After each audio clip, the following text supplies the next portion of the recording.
Yes. All right. Microsoft Chat GPT. How do you use it on a regular basis that you feel like it's invaluable? So I have an Amazon AWS account where I used cold storage on Glacier, and I want to take everything down and delete it. And you have to use Python, which is a scripting language, right? And in the past, I've tried to like do it and like use the regular web and ask questions. It's awful. I couldn't do it. It's so frustrating. I just did it yesterday. I had ChatGPT walk me through. I said, pretend you are a software development professor. I'm a high school student. Walk me through step by step by step how I can delete an archive and a vault on my AWS account. And it did it. And it was incredible. And I was just running the script overnight, and it was incredible. I wrote an entire Python script yesterday. Well, I didn't write it. It wrote it for me, and I just like replaced a few things, but I asked the questions. And here's the thing for people that want to experiment with it.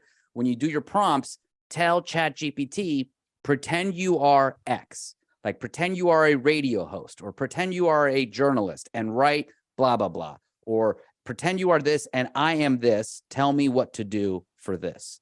And that's the way to kind of structure your prompts. And then you could just keep playing around with that and thinking about it. Another way I'm going to try to use it is to process transcripts from podcasts and tell me what are the best SEO keywords to attach to my podcast. Now that's a good, hold on now. Say that again.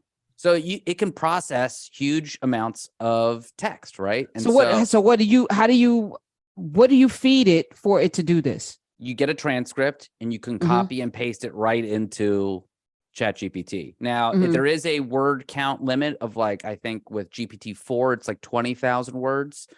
So I'm like trying to figure that part of it out right now. But if you have like a 20-minute show or whatever, you can put your transcript in there and say, first, pretend you are a podcast copywriter built on SEO, right? Tell me write me a description of this podcast episode. I love that on there. And then also tell me this SEO keywords that I should use. There's other things like I wanted to start, as Microsoft is doing. You have a meeting, and as a producer, you should always be sending follow-up emails. Here's what we need to be doing, blah, blah, blah, blah, blah. I want to be doing that more often. My team and I sometimes will forget to do that. We'll forget to send a follow-up, or we'll forget to maybe take notes. And then something a week later, you're like, what was that thing that we said in the thing? And if you could do that, the only problem I have is that you have to like, technically, I think you have to record each call then, which is, I think, problematic.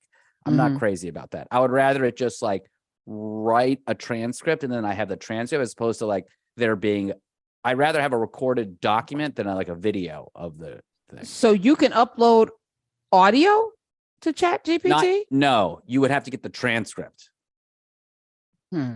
Yeah.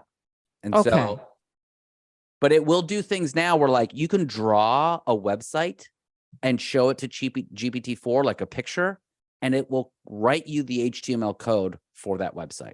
No freaking way. I've turned you. No, you haven't, because this is crazy. I know, Smiz.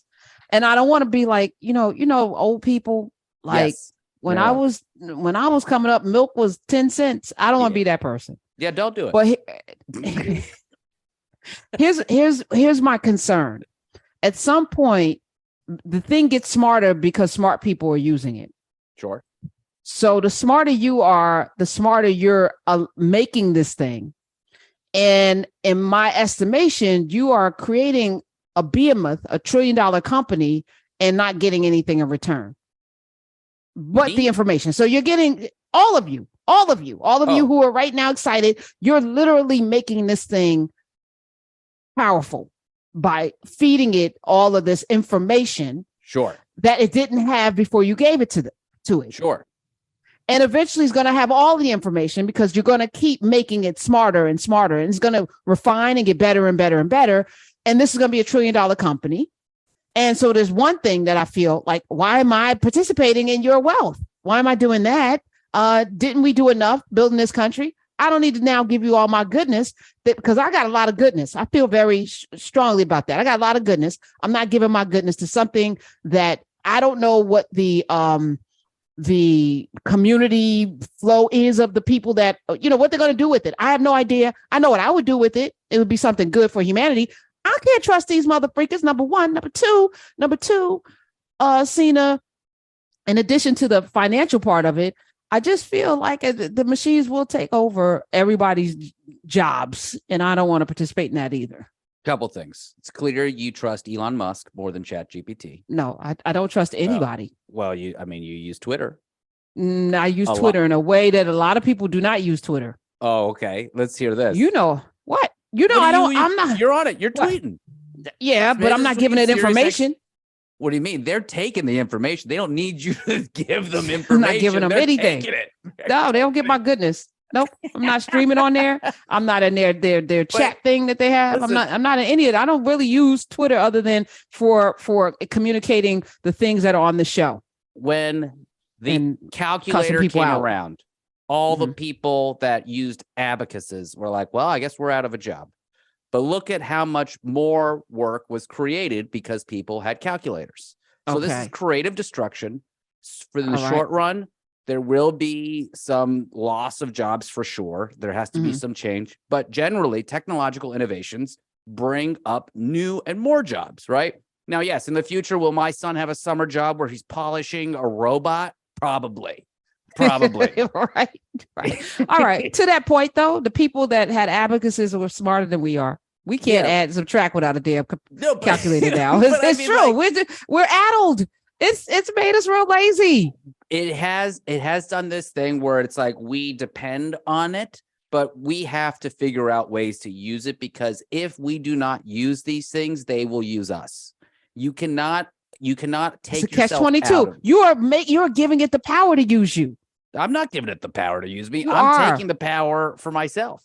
You think you are. That's the trick. I think you think you're not giving them the power when you're I think that I'm not giving it the power, but actually I think that you're giving it the power to control you. You will be a slave to the machine. 866-801-8255. At the same time, this SEO keyword thing might be something to do. All right, let me figure this out.